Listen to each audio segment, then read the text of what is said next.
What's up, ladies and gentlemen, back again with another video, and today we're going to be doing an interview with Mark Fenton, who is a writer extraordinaire.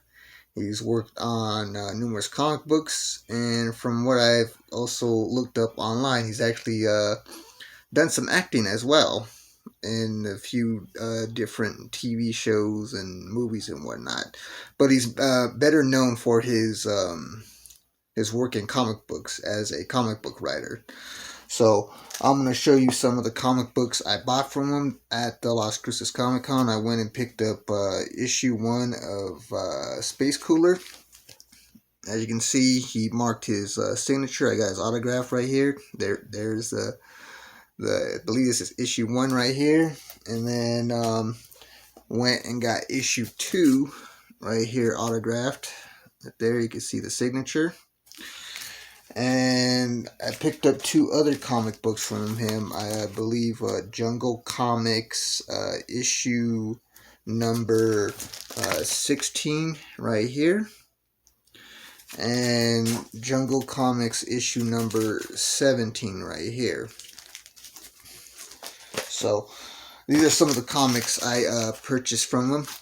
Hopefully you guys enjoyed this interview. He'll go into the detail of his work and where you can find them and whatnot, and I'll be catching you guys some more after this interview. I'm here with Mark Fenton. Sir, tell us about your comic books. Sure. All right. So I'm the writer for The Accursed, which is out through Blood Moon Comics right now. It's a 4-issue miniseries. Issue 1 through 3 are out in stores now. Issue 4 will be out by the end of the year. David Casey is the artist, and he's based out of France. So it's a black and white comic, horror, comedy, adventure, I guess would be the best way to describe it. Personally, I think it's a crossover of Buffy the Vampire Slayer, Harry Potter, and Kill Bill. Lots of exciting stuff happening. Issue 3 has a pinup, and we've got some of the other artist friends have done pinups in there of the characters, stuff like that. Coming out from Blood Moon later this year will be Adrift, and that is it's a Victor Santos cover. If you know Polar from Netflix, that was his show based on his comic. That's his art. The interior art for this one was by Jacob Jurgen, and he's based out of Mexico. And so this one is kind of like Hostel meets Fantasy Island. It's more horror, kind of graphic, violent book. Definitely, I think it's a good read. I think it's an interesting. The story is interesting and will keep you enticed.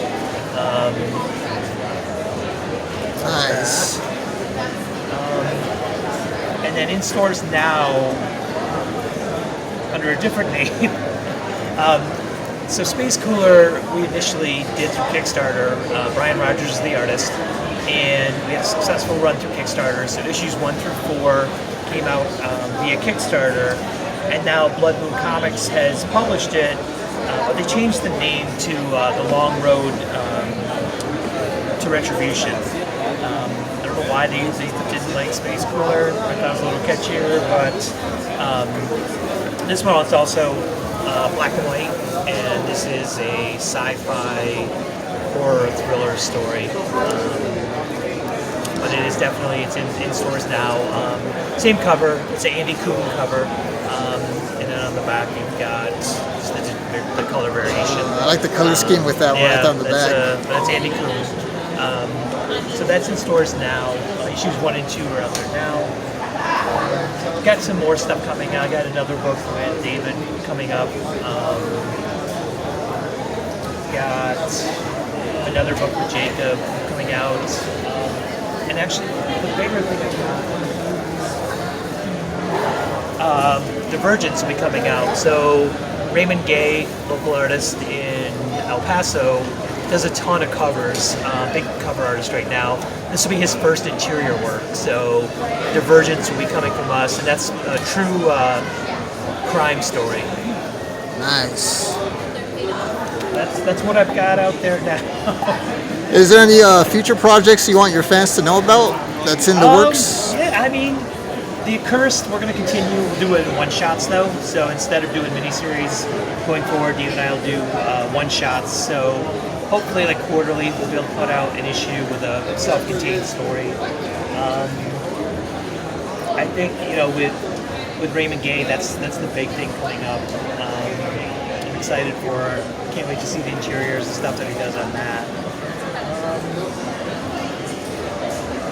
And there's always stuff like in the works that you really don't want to say anything yet because we're not there yet. Oh yeah.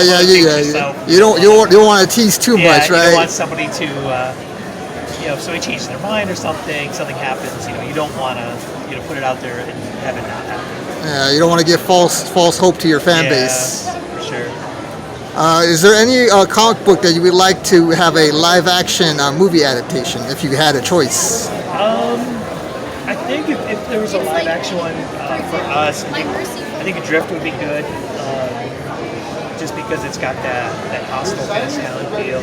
I think Space Cooler would work. It would be graphic though, because it's pretty intense. It's based on a prison in space, so a lot of things happen. It'd be an R-rated feature, I think. That's something we don't get too much these days. Yes. Really, we're living in the PG era still. Yes, so I mean, if we could do like Deadpool numbers, then I'd be happy with it being an R-rated movie. But yeah.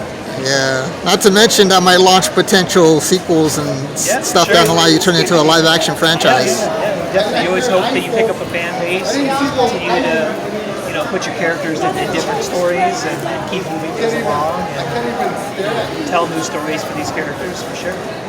Nice. Do you got a favorite superhero or supervillain?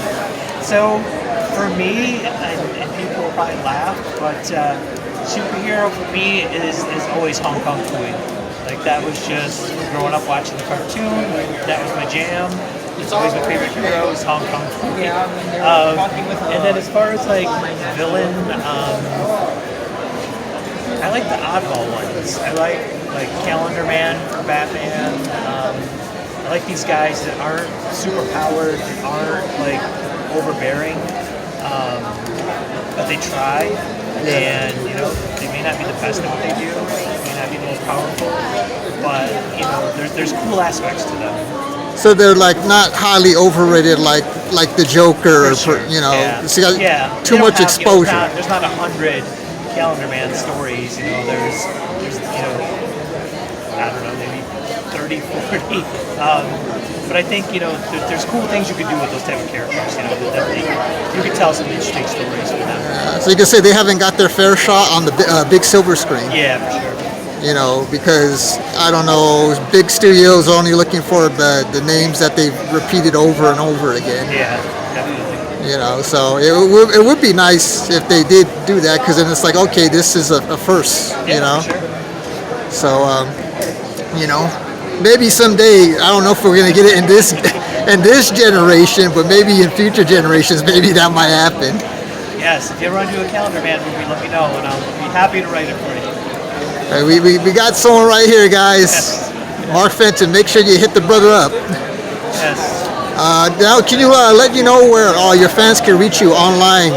Sure. So the best place to find everything that's going on with like comics I'm working on, TV shows I'm working on, conventions I'm at, stuff like that. You can just go to, it's my name, so it's Mark, M-A-R-K, Fenton, F-E-N-T-O-N.net, and that's got everything. I try to update it weekly with new shows, new stuff coming out, and all my socials are on there, everything's there, so it's the best spot to find everything that you need. Nice. It was a pleasure meeting you, sir. You too. Alright guys, and that was my interview with Writer Extraordinaire Mark Fenton. Hopefully you guys enjoyed it. I will leave the descriptions on where you could follow him on social media. Check out his comics and, let me know what you guys think. And for more future content, such as interviews, YouTube vlogs, DVD and Blu-ray haul videos, and other future content, make sure to like, share, comment, and subscribe. And I'll see you guys around for the next video. Have a great day now. Peace.